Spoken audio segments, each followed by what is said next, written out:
안녕하세요. 해커스 공무원 한국사 김승범 선생입니다. 자, 2022년도 계리지 9급 한국사 해설 강의를 시작하도록 하겠습니다. 자, 먼저 총평을 드리면 문제가 상당히 어렵습니다. 왜냐하면 이 계리직의 문제만 놓고 보면 계리직은 원래 어렵다 이렇게 생각하면 뭐 상관은 없는데 계리직렬만 준비하는 분들이 있겠지만 뭐 대개는 이제 또 다른 직렬들하고 뭐 국가직이나 지방직이나 다 같이 공부하시는 분들이 이 시험을 이제 보는 경우도 많기 때문에 그랬다고 하면은 이제 최근에 국가직이나 지방직이 난이도가 많이 쉬워졌잖아요. 그런 거에 비해서는 상당히 어렵습니다. 좀 난해한 선지들도 있고 비틀어낸 것도 있고 그다음에 논란의 여지가 있는 문제도 좀 있어요. 그러다 보니까 좀 어렵게 느껴졌을 겁니다. 더군다나 이제 한자 문제가 있는데 뭐 한자 문제는 우리의 영역은 어찌 보면 아니긴 한데 산자 성어 문제가 두 개가 들어가 있죠. 자, 1번 조선전기의 노비에 대해서 옳은 것을 찾는 겁니다. 그런데 이제 다른 건 뭐 됐고 노비 종모법은 영조니까 이거는 조선전기가 아니죠. 그 다음에 공노비 가운데 기술이 뛰어나면 이렇게 임명하기도 하죠. 이거는 조선 전기부터 이미 있었어요. 예를 들자면 장영실 같은 경우를 보세요. 세종 때 장영실 같은 경우는 원래 공노비잖아요. 근데 부호군까지 올라가거든요. 삼품인데. 자, 그러면 소고군 자체도 임진왜란 중에 생기는 거죠. 그렇죠? 그러니까 이것도 역시 조선 전기는 아니죠. 그 다음에 내시노비가 이제 뭐냐면 이 내노비라고 하는 것이 뭐 말하자면 이제 궁중 즉 왕실 소속이고 이제 신호비가 이제 중앙관청이죠. 그래서 왕실과 중앙관청의 소속의 공노비 그죠 6만 6천 명을 해방한 것은 순조 때 1801년의 일입니다. 그러니까 이른바 우리가 공노비 해방이라고 하는 것이죠. 그때 이제 지방에 있는 지방관청의 소속 공노비들은 예외입니다. 그러면 정답은 2번이 되겠죠. 이렇게 풀면 뭐 간단한데 또 1번부터 뭐 선사시대 이런 문제가 아니라 이게 떡하니 나와버리니까 당연히 뭐 부담스럽습니다. 그렇죠? 2번. 자, 이것도 괜찮아요. 그죠? 초계문신제.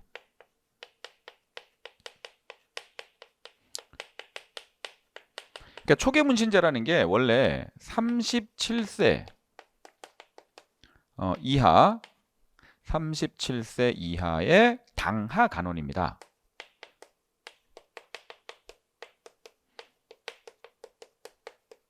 자, 당하관 중에서 선발을 합니다. 교육을 하는데 40세가 되면은 졸업을 하는 거예요. 그러니까 교육 기간이 정해져 있는 건 아닙니다. 뭐 몇 년을 딱 해야 된다 이게 아니라 입학 연령은 37세 이하의 당하관이고 그다음에 졸업은 뭐 어쨌든 간에 40이 되면 나가야 된다 뭐 이런 얘기죠. 자, 그래서 이제 뭐 이렇게 과장도 있고 과제도 있고 그다음에 뭐 매달 10월 20일 하고 하는데 정조가 사실 이거 실제로 어쩌다 수업도 하고요. 시험도 보고 막 그래요. 초계문신제. 자, 그러면 이 초계문신을 교육하는 기구는 뭡니까? 그럼 이제 규장각 아닙니까? 규장각이죠. 그렇죠? 규장각. 창덕궁에 있어요. 경복궁에 있는 게 아니라 창덕궁에 있습니다. 자, 원래 뭐 선왕들의 어제 어필 같은 거, 서적 같은 거 이런 거 보관하려고 만든 거죠. 주함루랑 함께 있잖아요. 그래서 경복궁이 아니고요. 이거는 승정원이겠죠. 비석이고 3사는 이제 홍문관, 사원부, 사관원 안 되죠. 오케이. 창덕궁 후원에 설치되어 수만 건의 서적을 보관하고 있다. 이게 맞습니다. 규장각. 자, 3번 문제입니다. 이게 그림이 김홍도의 그림이 나왔잖아요. 그렇죠? 씨름도도 나왔고 조선 후기라는 거 우리가 알 수가 있어요. 뭐 풍속화들 나오면 다 뭐 김홍도든 신윤복이든 뭐 김득신이든 다 이제 조선 후기입니다. 자, 그러면 이 중국의 남종 문인화를 우리 자연에 맞춰 토착화하는 것. 왜 보통 이제 진경산서라고 하면 우리의 실제 진짜 경치를 그렸다라는 건데 사실 그 진경산서 이전에 실경산서라고 하는 장르가 있었어요. 거기에 이제 중국의 남종 문인화의 화풍이 가미가 돼서 나오는 것이 이제 진경산서입니다. 그러니까 진경산서라고 하면 뭐 중국의 화풍을 배제하고 중국의 화풍이 하나도 없다 이런 식의 오답이 원래 많이 나오거든요. 정선에 맞는 거고. 그러면 이제 촌담회의를 누가 쓴 거냐면 이게 말하자면 이제 어떤 소화집들, 그러니까 우스운 이야기들 이런 걸 모은 건데 이게 강희맹이 쓴 거고요. 필원잡기는 서거정이 쓴 거예요. 그 다음에 조선전기에 원래 뭐가 많이 나오냐면 금오신화 있죠. 김시습. 그 다음에 또 용제총화. 요런 이제 이른바 이제 폐간문학의 그 속하는 장르들, 그죠? 요런 것들, 성현이 쓴 건데, 이게 조선 전기의 문학 작품 중에서 원래 얘랑 얘가 제일 많이 나와요. 근데 강희맹은 원래 이제 농업서적 있잖아요, 그죠? 강희맹 뭐 금양잡록 이게 좀 많이 나오는데 촌담회의, 조선 전기가 맞습니다. 조선 전기입니다. 그러니까 이건 안 돼요. 그러면 서양식 화법이 도입되어 원근법을 사용하였다. 이게 이제 누구예요? 강세왕이죠. 강세왕의 그죠? 그림이 서양식 화법을 도입했잖아요. 영통골 입구도 같은 거 보면. 그 다음에 양반저, 허생저, 호질 이런 것들은 뭐 박지원의 작품이니까, 연안 박지원의 작품이니까 당연히 조선 후기라고 잡을 수가 있겠죠? 요 문제 좀 어려웠어요. 풀기 힘들 겁니다.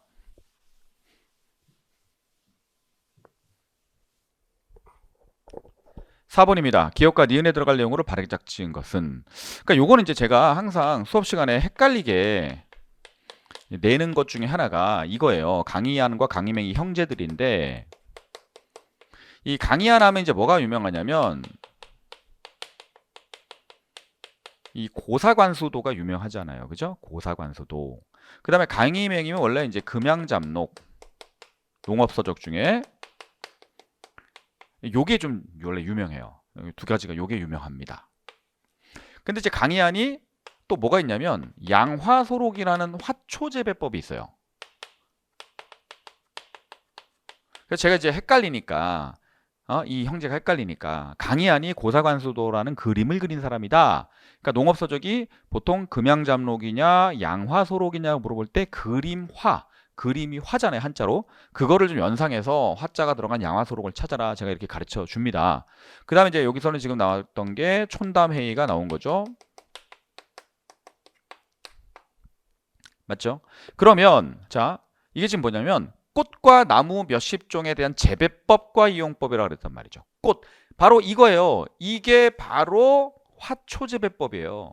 그래서 양화소록 찾아야 되고요. 그러면 사람은 강희안이에요. 맞죠? 정답이 1번이죠.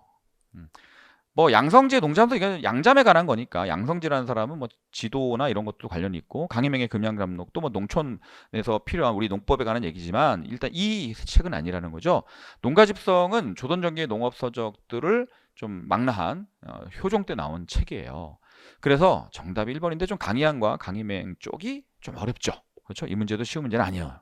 절대 아닙니다. 보통 9급에서 다루지 않는 주제들을 막 내잖아요, 이렇게. 자, 보기의 궁궐에 대한 설명으로 옳은 거 됐습니다. 이거는 진짜 우리 9급에서도 많이 나왔습니다. 원래 월산대군의 집터였다. 월산대군이 원래 성종의 형이죠. 원래 성종의 형이 왕이 됐어야 되는데, 뭐 성종이 아시다시피 한 명의 사위였잖아요. 그래서 아마 밀었다. 그래서 이제 성종이 왕이 된 것이다. 월산대군 좀 비운의 왕자입니다. 근데 선조가 임진왜란때 피난 갔다 돌아와 보니까 궁궐이 다 불에 탔어요. 그래서 월산대군의 집터가 뭐 그냥 머물만하다. 그래서 여기서 이제 임시로 머물게 됩니다. 그래서 그것을 정릉동 행궁이라고 부르게 되고요. 그러다가 광해군이 여기서 즉위를 했는데, 광해군이 즉위 이후에 이 정릉동 행궁에다가 궁호를 내린 것이 경운궁입니다. 그래서 경운궁이라는 이름으로 계속 있다가 뭐 고종께서 아간파천에 있다 돌아오셨을 때도 경운궁에 돌아오시죠. 그런데 나중에 고종이 이제 강제 퇴위가 되고 나서 이 경운궁에 머물게 되니까 아들인 순종이 만수무강하시라고 목숨 숫자를 넣어서 바로 덕수궁이라는 이름으로 바뀌게 된 거죠. 자, 그 역사는 제가 수업 시간에 매번 강조를 합니다. 매번 강조를 합니다. 그리고 바로 45년에 이 덕수궁, 경운궁이 덕수궁 바뀌었으니까 덕수궁 석조전에서 1차 미소공동위원회가 열리게 되는 것이죠. 됐죠? 덕수궁 석조전이 또 1910년에 완공된 것도 시험에 많이 냅니다. 그러면 동쪽에 있는 동궐은 창덕궁입니다. 19세기의 동궐도라는 그림을 보면 창덕궁과 붙어있는 창경궁이 나오죠. 서궐은 어디예요? 서궐은 경희궁입니다. 경복궁은 보통 북궐이라고 부르고요. 자, 전통 정원 조경의 자연미와 인공미와 조화를 이룬 후원이, 이 후원 또는 비밀스러운 비원이라고 부르는데, 후원이 굉장히 유명한 궁궐도 역시 창덕궁이죠.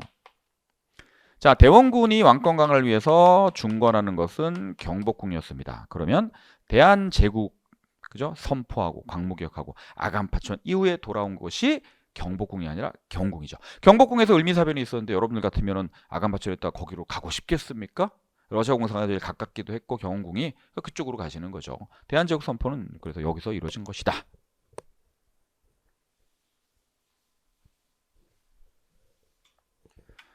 6번입니다. 조선 총독부가 뭐 합니까? 지금 15년 동안 토지 개량과 농사 개량을 통해 식량 생산 늘려서 많은 쌀을 가져가서 뭘 하겠다는 겁니다.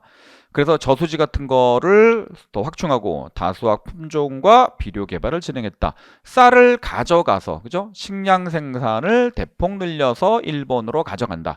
요런 거를 우리가 뭐라 그러냐면 산미 증식 계획이라고 합니다. 중간에 한번 끊어지긴 했었지만 34년까지. 그리고 뭐 40년대 이후로 다시 하긴 하는데 거의 실효성은 없었고요, 그게. 그럼 특징이 뭐냐면 일단 증산을 해야 되죠. 그렇죠. 증산하려면 뭐 해야 돼요? 토지 개량도 해야 되고, 예를 들자면 밭을 논으로 뭐 바꿔야 됩니다. 그렇죠? 그 다음에 품종도 더 좋은 걸로 개량을 해야 되죠. 다수학 품종 같은 거. 그 다음에 비료도 더 많이 줘야 돼요. 그렇죠? 그 다음에 또 뭐가 있습니까? 수리시설을 확충해야 되는데 수리시설은 사실 혼자 못해요. 수리조합이 만들어져요. 그죠? 수리조합 이런 게 많이 만들어집니다. 자, 그러면 증산을 해서 요거를 증산량을 일본으로 반출하겠다. 뭐 이 얘기인데 문제는 뭐냐면 이 증산이 계획에 미달이 되는데 이 반출은 증산량의 그 계획대로, 그렇죠? 증산 계획대로 가져가는 거죠. 그럼 결론은 어떻게 되겠습니까, 여러분? 결론은 뭐 이렇게 되는 거죠. 증산이 안 된 건 아니다. 그러나 증산된 거보다 일본으로 가져가는 게 더 많다. 맞죠? 그러면 이제 어떻게 되죠? 국내는 곡식이 부족해질 것이고, 그러면 국내는 고가가 폭등하겠죠. 그러니 한국인 1인당 쌀 소비량이 감소할 것이고, 모자란 거 어떻게 해야 돼요? 만주산 잡곡의 수입을 늘려야 되는 것이죠. 거기다 이제 이렇게 하면서 뭐가 나옵니까? 증산 비용의 부담이 늘죠. 그러면 이제 어떻게 돼요? 농민들이 이거 세금으로 다 내야 되죠. 농민 몰락이 가속화되니까 소작인이 더 많아지고 소작 조건이 더 악화되겠죠. 그 다음에 이제 문제는 뭐냐면 이렇게 밭을 논으로 바꾸다 보니까 전부 다 쌀 중심의 단작화가 됩니다. 이거 농촌 상황이 상당히 안 좋아지는 거예요. 탄력적이지 못해요. 전부 다 벼농사만 지으니까 타격을 너무 많이 받습니다. 더군다나 30년대는 이것들이 또 뭐예요? 남면북양 정책이라 그래서 또 면화 재배하고 양 키우라고 하니까 다 망하는 거거든요. 지들 쫓아고 말이야. 그렇죠? 그러면 당연히 소작용이 급증하게 되고요. 망했으니까 쌀의 단작화로 경제구조의 파행성이 심화될 것이고요. 자, 식량 부족분 해결해서 만주산 좁쌀 등을 수입하는 것도 맞겠죠. 근데 지적도 만들고 토지당 만들고 등기부 만든 거는 토지조사 사업 때 한 거죠.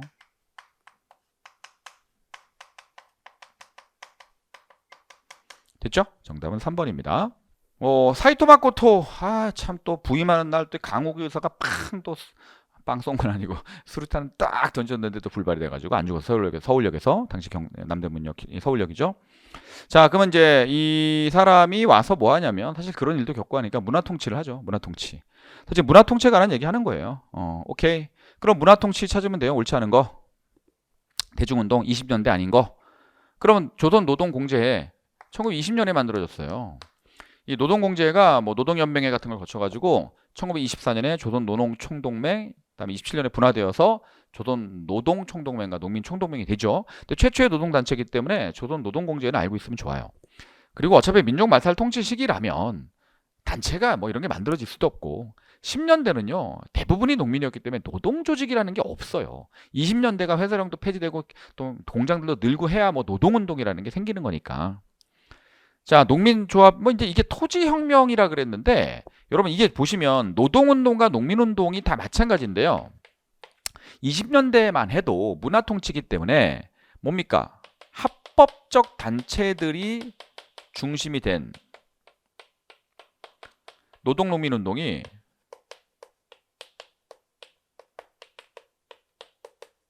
합법적 운동이라고 볼 수 있어요. 그 다음에 주로 이제 생존권을 요구하는 경제적인 30년대 이후는요, 민족말살 통치 시기이기 때문에 비합법적 운동이에요. 그렇죠? 그 다음에 이제는 뭐가 됩니까?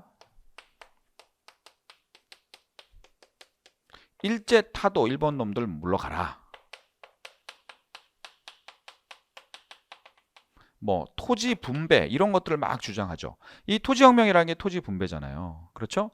그 다음에 이 비합법적인 운동 이런 것들 하면서 좀 혁명적 노동농민 운동이나 적색 농민 노동조합 등이 많이 만들어지는 게 30년대 이후의 상황입니다. 그래서 요거는 1930년대 이후라고 보셔야 되고요.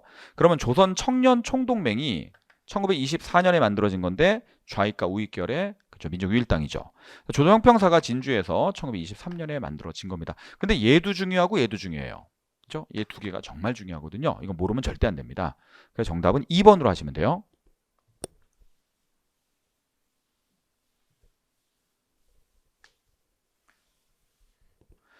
8번인데요. 가와 나 사이의 시기의 사실로 옳은 것을 했습니다. 자, 김종필과 오이라 일본 외상의 밀신 회담 이후에 한일 회담은 급격히 진전되었다. 이에 대해서 전 사회적인 한일 회담 반대 투쟁이 일어나서 서울의 주요 대학 학생들을 중심으로 격렬한 거리 시위가 전개되었다라고 했습니다.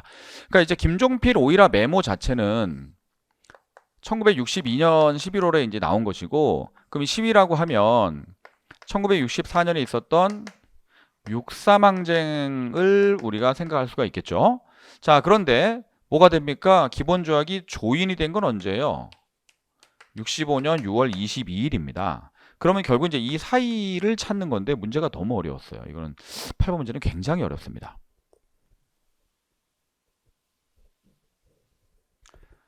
자, 그러면 인민혁명당 사건이 1964년 8월에 이제 나타나기 때문에 이 사이에 해당이 돼요.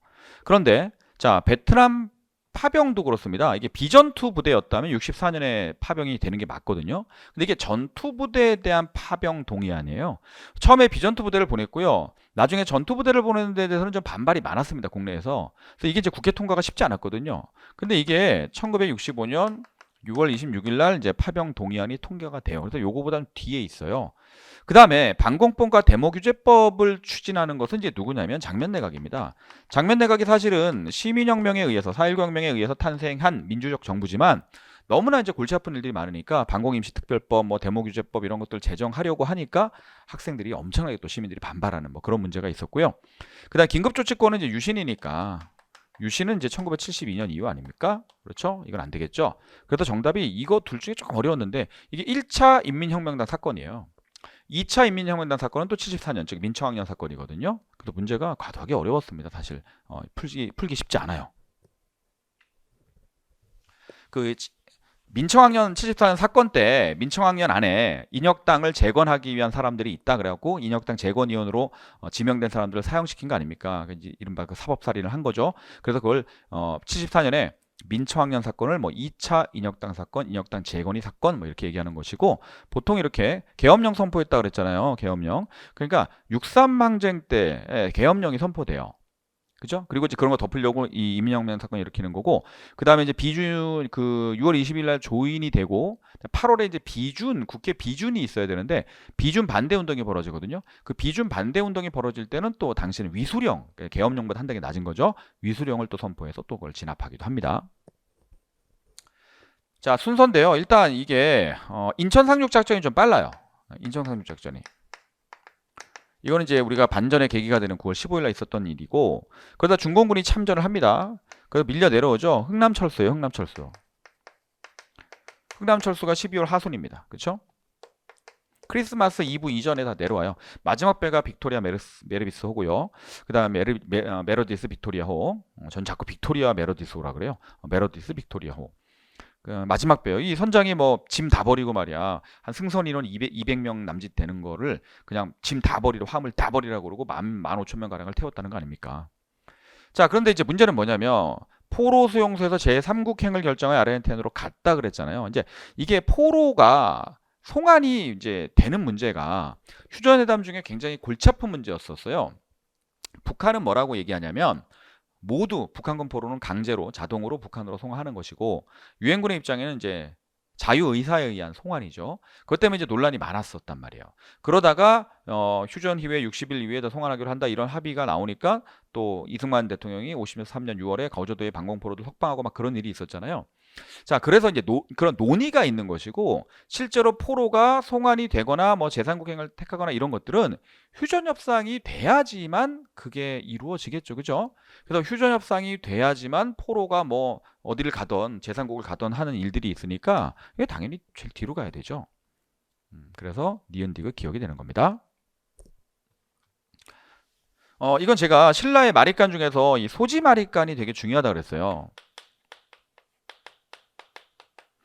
우리가 소지 마립간 하면 백제 동성왕과 결혼 동맹을 체결한 것만 아는데 그것만 알면 안 되고 일단 많이 나오는 건 우역 설치예요. 그죠? 공문서 전달하는 우역. 그 다음에 시장, 시사라고 했는데 시장 설치한 거. 나중에 뭐 지증왕 때부터는 뭐 요게 이제 뭐 동시 이렇게 불리죠. 그 다음에 관도 정비한 거. 계리직이니까 또 우리한테도 중요한 주제예요, 이게. 원래 통신 쪽 이런 쪽은요, 계리직렬에서는 원래 중요하게 봐야 됩니다. 자, 여기에다가 이제 백제와 결혼 동맹 요거까지 들어가는 거죠. 그러니까 사실 소지 마립간은 일반 뭐 일행에서도 중요하지만 특히 계리직렬을 준비하시는 분들이 소지 마립간을 모른다 그러면 이건 좀 안 돼요. 이거는 굉장히 중요한 분이에요. 자, 그래서 옳은 것이니까 처음에 수도를 열었죠. 근데 중앙관청 22부 수도 5부 지방 5부로 5방으로 편성한 것은 성왕이고요. 자, 뭐 이건 지증왕이네요. 지증왕. 그쵸? 요거는 이제 백제 성왕입니다. 구조 오서경 뭐 이건 통일신라의 신문왕이죠.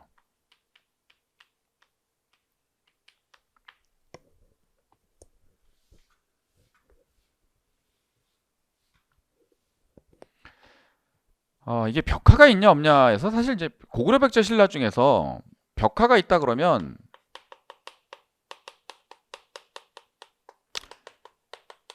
삼국에서는 이제 대부분 고구려의 벽화예요. 고구려가 거의 벽화가 있고 만약에 백제도 벽화가 있는 거 찾아라. 벽돌 무덤 중에 이제 송산리 6호분하고 그 다음에 저기 부여의 능산리 1호분 요 정도밖에 없어요. 그 다음에 신라는 거의 시험에 안 나오는데 이거는 이제 수능 어승묘라고 거의 안 나와요. 뭐 읍내리 고분 이런 게 있긴 있습니다. 통일 전에. 근데 뭐 사실상 거의 뭐 얘기 안 해요. 그러니까 이제 사실은 대부분 고구려예요. 그 다음에 이제 안 그러면 발해. 그죠? 발해 뭐 정효공주묘라든지 그런 거죠. 통일신라 없으니까. 고구려 고분을 찾으시면 되는데 기둥 2개가 있는 이 쌍용총하고 춤추는 그림이 있는 무용총하고 씨름하는 그림이 있는 각전총이죠. 근데 천마총은 신라잖아요. 호우총도 신라죠. 그쵸? 이건 둘 다 돌무지 덧널 무덤이기 때문에 벽화가 없습니다. 여기서는 그 유명한 호우명 그릇이 나온 것이고 여기서는 천마도가 나왔는데 천마도는 벽화가 아닙니다. 말에 그 덮는 장리라는 마구가 있는데 거기다 그린 거거든요. 그래서 보통 이제 이렇게 고운 벽화는 대부분이 굴식 돌방 무덤 또는 뭐 간혹 이렇게 벽돌 무덤 같은 데도 나올 수 있는데 신라의 돌무지 덧널 무덤이라고 하는 양식은요. 벽화를 그릴 수 있는 공간 자체가 없습니다. 그래서 니은 디귿 리을이 되는 거죠. 고구려 쪽이 거의 벽화가 있습니다. 가야 지역도 벽화가 있는 게 있긴 있는데 이제 고령 지방에 보면 뭐 고화동 고분이라고 뭐 그런 데 있긴 있어요. 근데 거의 고구려가 많아요. 삼국에서는. 자, 당이 평양 안동도읍 설치한 건 고구려가 멸망을 해야 되기 때문에 668년이고요. 자, 진국을 건국했다. 즉 나중에 발해로 이름이 바뀌지만 713년에 이렇게 되는 것이죠. 요 사이에 들어가야 되거든요. 그런데 이제 제가 신라 왕들하고 이제 보통 매질 이게 할 때 여기에 대조영이 건국을 한 이 시점이 신라에서는 효소왕 때예요. 효소왕. 서시 남시 설치했던 효소왕 있죠? 효소왕 때 대조영이 건국한 거예요. 그래서 이 정전을 지급한 것은 이건 성덕왕이니까 통일신라가 그러니까 문무왕 때 통일이 됐지 않습니까? 신라 중대, 무열왕, 문무왕, 그다음 신문왕, 효소왕, 성덕왕, 효성왕, 경덕왕, 해공왕 요렇게 가는 거거든요. 그러니까 성덕왕 때 정전을 지급했기 때문에 사이에 들어갈 수가 없죠. 그럼 독소삼분간은 심지어 신라 하대예요. 원성왕이니까 당연히 안 되는 것이고 국학을 설치한 것은 신문왕이니까 신문왕이 이 사이에 들어가죠. 왜냐하면 이때는 문무왕이잖아요. 고구려 멸망시키고 통일한 거는 문무왕 아닙니까? 그럼 이제 무열왕 때 백제 멸망했잖아요. 문무왕 때 고구려 멸망하고 나상정 승리했으니까 무열문무 신문이니까 여기 신문왕이 들어가겠네요. 정답 3번이고. 그럼 관료전 폐지하고 노국을 부한 사람 누구예요? 경덕왕 아닙니까? 경덕왕은 여기 있어야 되죠. 그래서 제가 이제 이렇게 할 때 대주영이 요때다. 그 다음에 제가 요때는 주로 누구를 얘기하냐면 무왕을 얘기해요. 왜냐면 장무주 보냈을 때 당나라가 도와달라고 해서 성덕왕이 발해 국경을 공격하죠. 그 다음에 이제 여기 좀 많이 나오는 게 경덕왕부터 해공 있고 신라 하대로 넘어가죠. 선덕왕 있고 원성왕 있잖아요. 이렇게. 그래서 여기까지는 제가 문왕으로 보라 그래요. 발해 3대 문왕. 그래도 보통 문왕 때도 많이 원성왕의 독수산품가 이런 거 많이 물어보거든요. 뭐 그런 정도로 좀 정리를 해두시면 좋습니다. 이 부분은.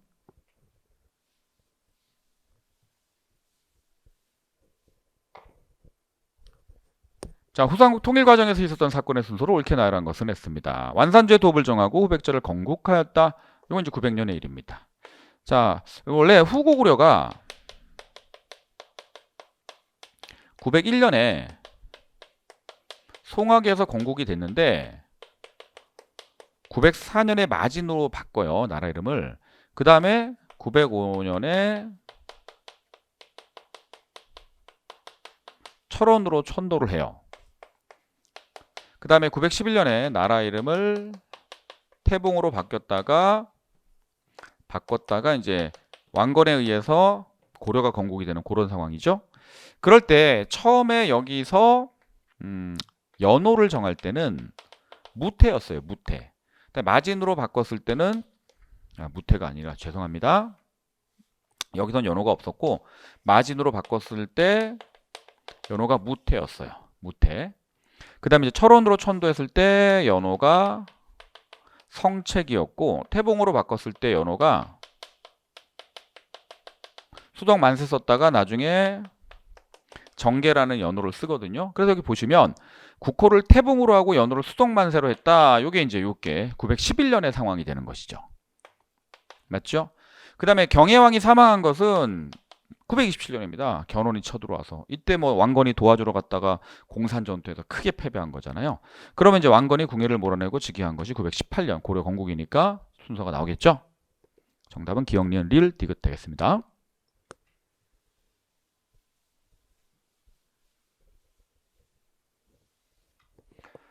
자, 이건 뭘까요? 개간된 토지의 넓이를 총괄해서 기름 죽은 메마른 것을 나누어 문무익간에서 부병의 한인에 이르기까지 과에 따라 주지 않음이 없었고 또 과전에 따라 초체지 땔감을 얻을 수 있는 땅을 주었다. 아하.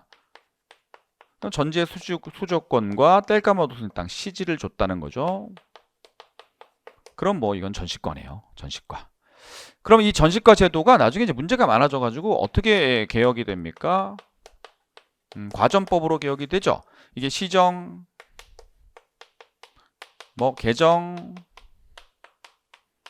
경정 뭐 이렇게 있었고 나중에 뭐 임시로 녹과전 같은 것들도 지급하기도 했고 그러다가 1391년에 전제개혁이 된 게 과전법 아닙니까? 과전법을 밀어붙인 사람은 조중과 정대전이에요. 이 급진파 신진사대부 계열이고요. 그러면 이제 이색이나 정몽주 같은 경우는 온건파 신진사대부인데 이 사람들이 역사혁명에 반대한 것도 있고 전제개혁에도 반대를 합니다. 그렇죠? 이인임 같은 사람은 이제 권문세족이라서 얘는 안 되는 거고요. 얘는 정도전 등이 이제 뭐 그 진작에 이성계하고 최영이 제거한 사람이에요. 정답은 1번 과전법에 대해서 자 과전법을 시행한 사람이 누구냐? 결국 이제 그거 묻는 얘기죠. 자, 이 시가 이제 뭔지는 모르는데 우리가 동국이상 국집이 이규보의 문집이라는 것은 알 수 있잖아요. 그렇죠? 그러면 이규보가 언제 살았냐? 무신직공기에 살았던 사람이에요.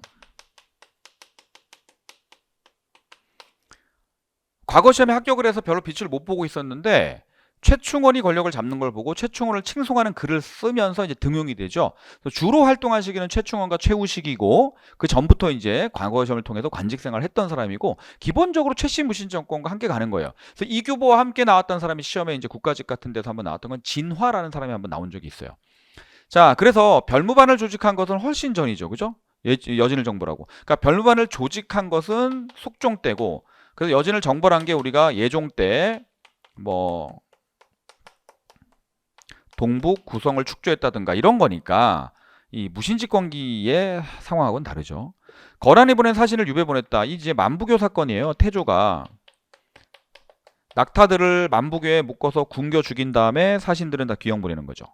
그럼 나주로 피난했다라고 했을 때 보통 안동, 복주로 피난했다 그러면 공민왕의 이제 홍건적 침략 때 피난이고 나주로 피난했다 그러면 거란이 2차로 침략했을 때예요. 거란의 황제가 직접 왔을 때 그때 현종이 즉위하자마자 이 일을 겪어서 나주로 피난을 갔었죠. 오케이? 그러면 이제 야별초가 이제 정답이 될 수밖에 없는 게 야별초가 최후가 만든 거예요. 개경의 순찰을 위해서. 야별초가 부대원이 이제 부대가 커지니까 좌별초와 우별초로 분화가 됐고 나중에 몽골의 포로로 끌려갔다 돌아온 신의군이 합쳐지면 삼별초가 되는 거죠. 그래서 이게 최후시기니까 이규보시기랑 맞는 거예요. 정답이 4번이 되는 겁니다.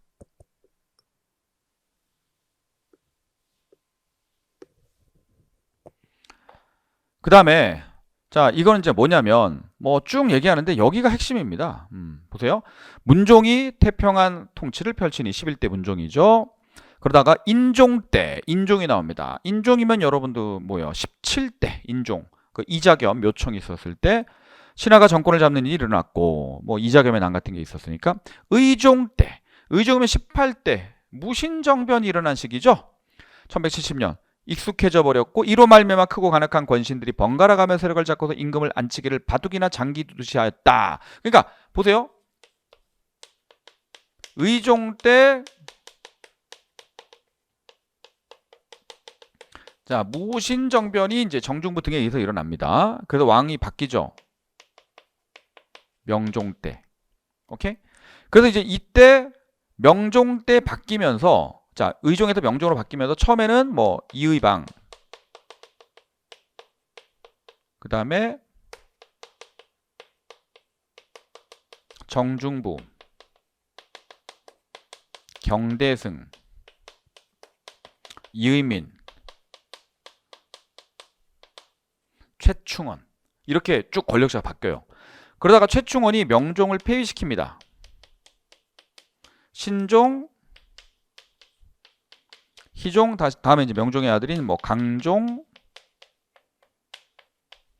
고종. 이거 전부 다 누가 하는지 아세요? 최충원이 갈아치우는 거예요. 그리고 고종 때 최충원에서 아들 최우로 바뀐 거죠. 그럼 보세요. 자, 권신들이 번갈아 가며 세력을 잡고 임금을 안치기를 바둑이나 장기 두듯이 하였으며 강성한 적들은 번갈아 쳐들어와 백성을 풀이나 갈대같이 베어버렸다. 여기서 이제 몽골이죠. 몽골의 침략. 자, 그래서 원종이면 이제 항복하고 개경환도한 사람 아닙니까? 고종 때 항복해 원종이 개경환도하죠. 그래서 개경환도한 원종을 얘기하는 거죠. 고종의 아들이 원종이거든요. 그럼 이 밑줄진 시기는 어떤 시기일까? 최신무신 정권이라고 보면 딱 좋겠죠. 그렇죠? 그러면 정방하고 교정도감이 되는 거죠. 정방이 최후가 만들었고 요거는 최충원이 만들었어요. 그렇죠? 정치도감은 나중에 충무광 때 만들어진 농장과 노비 문제 해결하는 거고 도평이 사사는 이제 도병마사가 바뀐 건데 이거 충렬왕 때 바뀌죠. 권력이 더 강화됩니다. 이건 이제 원간섭기죠. 원간섭기. 정답은 최신무신 요건 1번이 되겠습니다.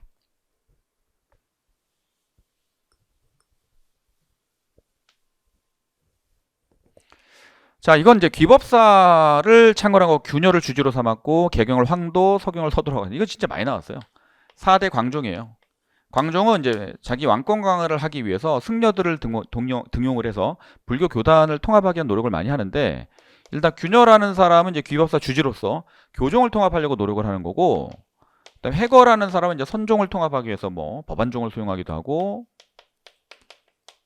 재관이나 의통이나 탐문 같은 사람들은 이제 교종과 선종을 통합하기 위해서 노력을 하죠.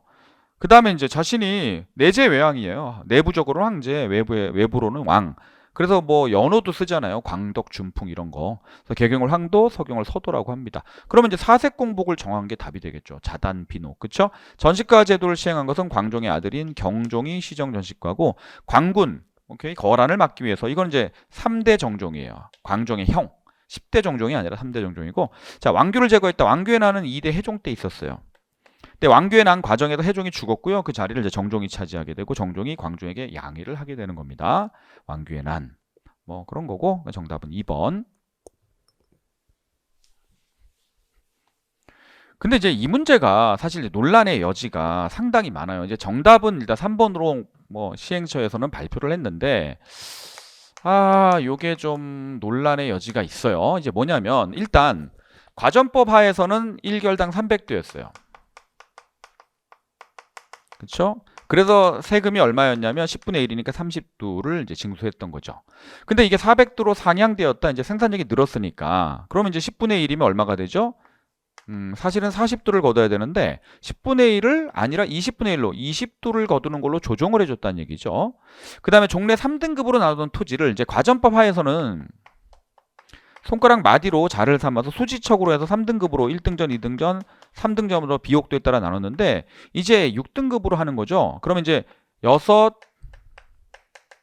종류의 눈금이 다른 양전척을 이용해서 6등급을 하는 거죠.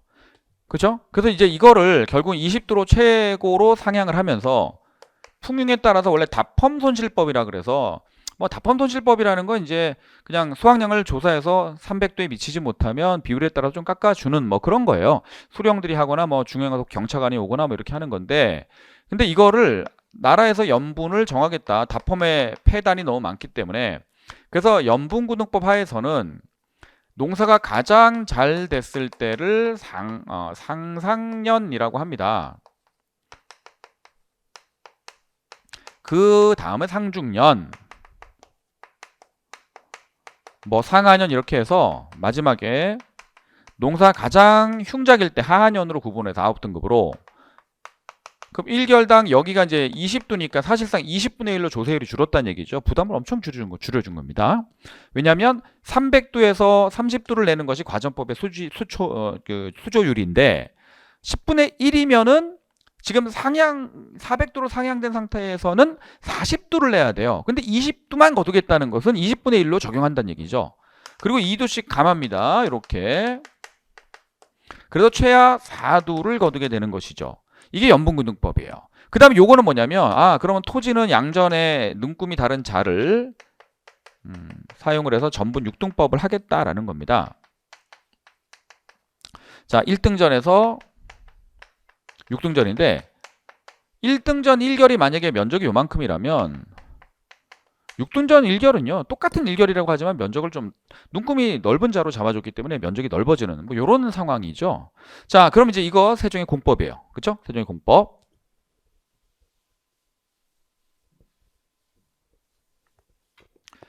그러면 이제 문제가 뭐가 되냐면 저는 사실 이제 이거를 첫날 해설을 올렸을 때 저는 답을 1번으로 올렸어요. 1번으로. 근데 이제 발표된 정답이 3번이더라고요. 그래서 제가 이제 그 논란의 여지를 좀 설명을 했는데 이제 문제는 뭐냐면 이게 토지의 등급과 작황 정도에 따라 전세를 자등징수했다. 그럼 보세요. 첫 번째 요거 토지의 등급에 따라 차등징수를 했느냐. 자, 보세요. 만약에 내가 이 상태에서 1등전 1결과 4등전 1결을 소유하고 있는 사람이라면 내가 가지고 있는 땅은 2결이죠. 근데 올해 세금을 거둘 때는 연분이 중하년으로 결정이 됐다. 맞아. 그러면 중하년이면 어떻게 되냐면요. 상하년이 16이니까 중상년이 14, 중중년이 12, 중하년이면 10도입니다. 그러니까 중하년으로 결정이 됐으면 1결당 10도만 내면 되죠. 그러면 나는 세금을 얼마를 내는 거냐면 20도를 내는 거죠. 그러면 보세요. 자, 이렇게 낸다고 하면 나는 토지의 등급에 따라서 전세를 차등 징수했습니까? 아닙니다. 1등전이든 4등전이든 똑같이 10두를 낸 거잖아요. 그러니까 토지의 등급에 따라 전세를 차등 징수했다는 것은 틀리다고 해야 돼요. 그리고 두 번째, 작황의 정도에 따라서 차등 징수냐? 그럼 작황의 정도는 연분이니까 이거는 맞다고 봐야 돼요. 그러니까 사실 1번 선택지 자체는 틀렸다고 봐야 돼요. 그죠? 이해돼요? 근데 이제 문제는 뭐가 있냐면 이거를 다른 쪽으로 해석할 수도 있다라는 거죠. 토지의 등급을 이 사람이 등급을 나는 뭐 이게 비옥도에 따른 등급이나 면적에 따른 등급이라는 말은 이거를 볼 수도 있고 이걸로 볼 수도 있는 거니까 약간의 해석의 여지가 있는 거예요. 그러니까 만약에 출제자가 나는 토지의 등급이 이 전분을 얘기한 것이 아니고 연분에 따른 등급을 얘기하는 것이다 라고 그 사람이 우긴다면 내가 뭐라 그래 우기는데 그럼 내가 뭘 할 수 없죠 우기면. 그럼 똑바로 표현을 해줘야 될 거 아닙니까? 똑바로 정확하게 구분해서 이거를 지금 내면 안 되죠. 그 다음에 이거는 맞아요. 이거는 사실 1444년이 공법이라고 하는데 이 이전부터 공법 상정소가 36년에 만들어지고 그 다음에 이미 38년이면은 전라 충청하고 전라 경상하고 41년이면 벌써 이제 경상도 하고 막 그래요. 그러니까 충청도 하고 막 시행을 합니다. 그 전부터 시행을 하고 있어요. 성종 때가 되면 대체로 전국적으로 이제 확산이 되었다고 하는데 이것도 좀 썩히 마음에 들진 않긴 하지만 왜냐하면 이 보통 이제 우리가 포털 뒤져봐도 여러분 1444년이라고 하는데 그 이전부터 이제 시행하고 있었어요. 근데 뭐 지역 자체가 전라도라고 하면 뭐 틀리다고 볼 수는 없어도 이건 맞다고 치고 그러면 이제 문제가 뭐냐면 이적 동세라는 표현이 또 문제가 돼요. 답을 이걸 3번으로 했거든요. 여기서 그럼 이적 동세라는 말을 그대로 제가 한번 해석을 해보면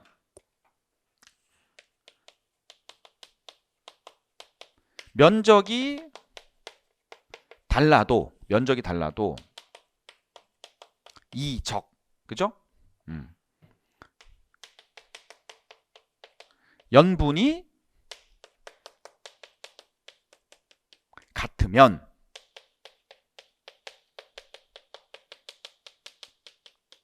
동일한 세금을 부과한다. 요게 동세잖아요. 그러니까 자 다시 연분구등법은 이적동세가 맞아요 틀려요? 맞아요. 이적동세가 맞아요. 연분구등은 이적동세예요. 면적이 다르더라도 면적이 다르더라도 1등전 4등전이 면적이 다르잖아요. 근데 연분이 같잖아요. 연분이 같으면 동일한 세금 내는 거예요. 맞죠? 이건 맞아요. 그런데 문제는 뭐냐면 이것도 이 출제자가 토지의 등급에 따라 면적을 달리 하는 이라는 수식어구를 줬어요. 그러면 이 사람은 이적동세라는 말은 면적이 달라도 연분이 같다면 세금을 동일하게 부과해야 되는 것이다 라고 설명을 해야지 토지의 등급에 따라서 면적이 다른 것을 이적동세라고 하는 게 아니다 라는 말장난이 들어간 거죠. 본인이 이걸 답이라고 했다면 저는 그렇게밖에 해석할 수가 없어요.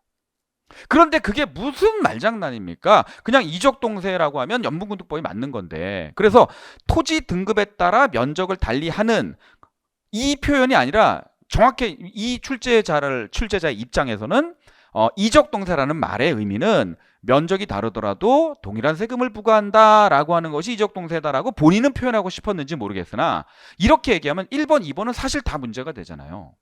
그렇죠? 부담이 낮아진 건 확실히 맞죠? 1결당 20도로 낮아졌어요. 그래서 저는 이거를 차라리 3번으로 하지 말고 1번, 3번 해라. 차라리. 그렇게 할 거면. 아니면 저는 강력하게 차라리 1번이 더 맞다. 둘 중에 하나를 골라야 된다면 그건 제 생각인데 뭐 출제처에서 어떻게 할지 좀 보자고요. 보자고요. 저는 문제 오류가 굉장히 다분히가 아니라 많아요. 많은 겁니다. 그래서 저는 처음에 답을 1번으로 했다가 뭐 발표된 답이 3번이라고 하길래 제가 두 가지를 설명하지만 저보고 만약에 하나를 고르라고 그러면 저는 1번을 고르겠습니다. 자, 18번은 논란의 여지가 굉장히 많은 문제다. 그렇게 좀 이해를 하시고요. 사실 그리고 이적동세, 동적이세, 뭐 동과수조 이런 표현들을 요즘에 이제 거의 안 쓰는 표현들인데 또 그것까지도 나와가지고 어려운 거죠. 답은 3번으로 걔네들이 발표했다는 거고 그다음 요거는 뭐 그냥 우리 한국사 영역은 아닌데 여기 삼수변이 빠졌어요. 그래서 틀린 거고 이윤 그다음에 뭐 격려, 감염 뭐 4대성어 나왔는데 이제 이게 개세지제라고 하는 것은 개세지제, 세상을 덮을 만한 뭐 그런 능력이 뛰어난 사람이다, 뭐 이런 얘기고, 그다음에 이건 이제 뭐예요? 이거 뭐 방향무인하다 그러잖아요. 이제 건방지고 싸가지 없는 애들 방향무인하다, 방향무인하다. 그다음에 이제 불문가지, 묻지 않는 거죠. 말하지 않아도 뭐 벌써 그러니까 굳이 물어보지 않아도 알아요. 물어보지 않아도 알겠다 이거야. 얼굴이 어둡구나, 떨어졌구나, 이렇게 불문가지. 근데 중과부족은 적은 수로 내가 많은 적을 상대할 수 없다라는 거죠. 내가 부족할 때 쓰는 표현이지 뭐 마침내 합격한 것을 뭐 이제 중과부족이라고 얘기하진 않죠. 그렇죠? 그래서 정답은 이제 4번이 되는 겁니다. 자, 여기까지 했고요. 18번 문제가 결론이 어떻게 나올지 한번 보도록 하겠습니다. 여러분 고생하셨습니다.